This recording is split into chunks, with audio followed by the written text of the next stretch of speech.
pergi ke pasar bersama Jaka. Apa kabar Sobat Pustaka? Salam literasi. Saya Panja Kurniawati dari SMP Negeri 1 Petanahan.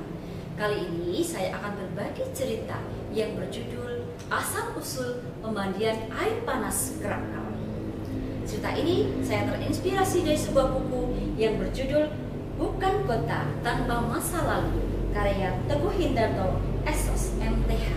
Mau tahu ceritanya? Yuk kita simak bersama. Berabad-abad tahun yang lalu, ada seorang sobat keraton dari Surakarta yang bernama Kyai Agung Sabtopuno.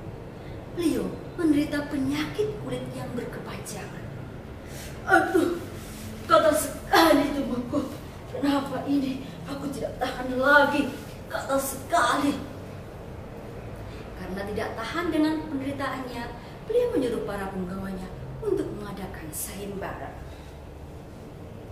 Hai para penggawa, datangkan tabib-tabib ternama di kota ini yang dapat mengobati penyakit kulitku ini.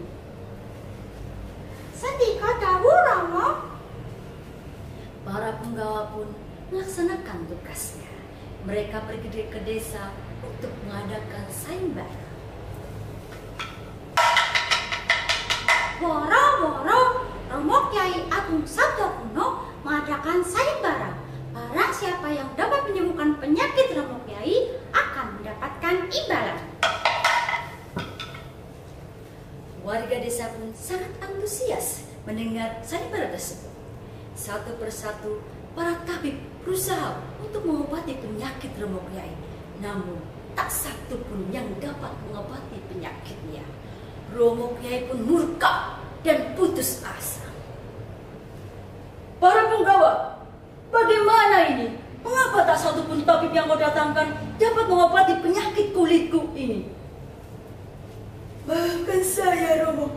Saya sudah berusaha terbaik, tapi saya tidak bisa mengobati penyakit Romo. Akhirnya, Romo Kyai pun mengurung diri. Malam harinya, beliau bersujud dan berdoa. Duh Gusti, bagaimana ini?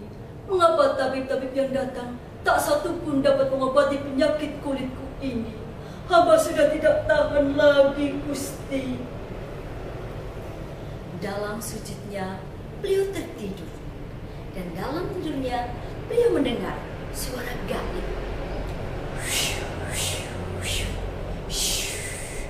Sabtopuno, pergilah ke daerah utara. Carilah sebuah hutan yang di dalamnya terdapat sumur kecil berair panas dan rasanya asin.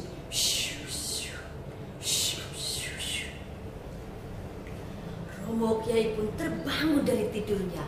Beliau teringat dengan suara gaib tersebut dan beliau langsung memanggil para penggawanya.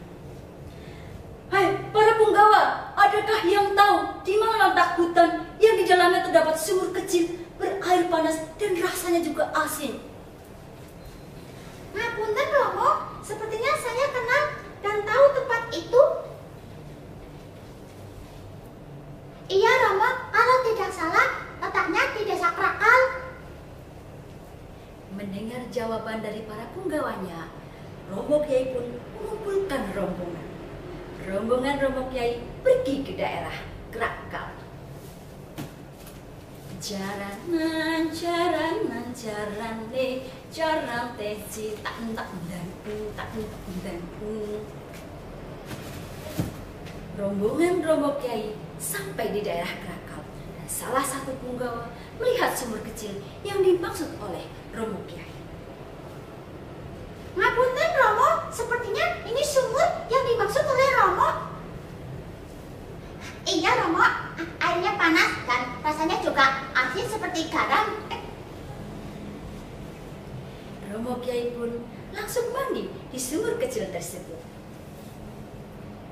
Kosokan waktu neng kali nyemplung neng kedung tak jaman dese Romo sumsapun tak.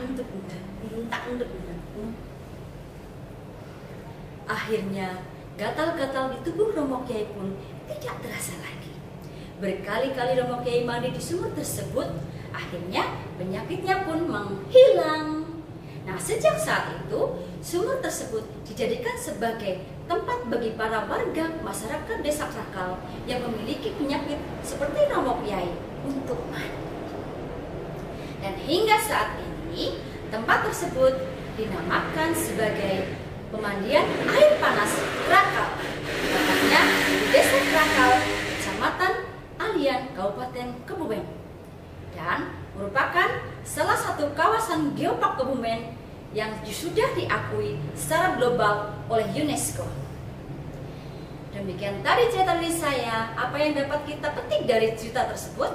Iya, bahwa kita tidak boleh berputus asa. Bagaimanapun keadaannya, kita harus tetap sabar dan berdoa.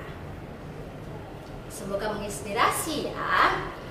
Ubur-ubur ikan pari, saya Panja pamit undur diri. Jangan lupa perkaya diri dengan pengetahuan melalui literasi. Sampai jumpa.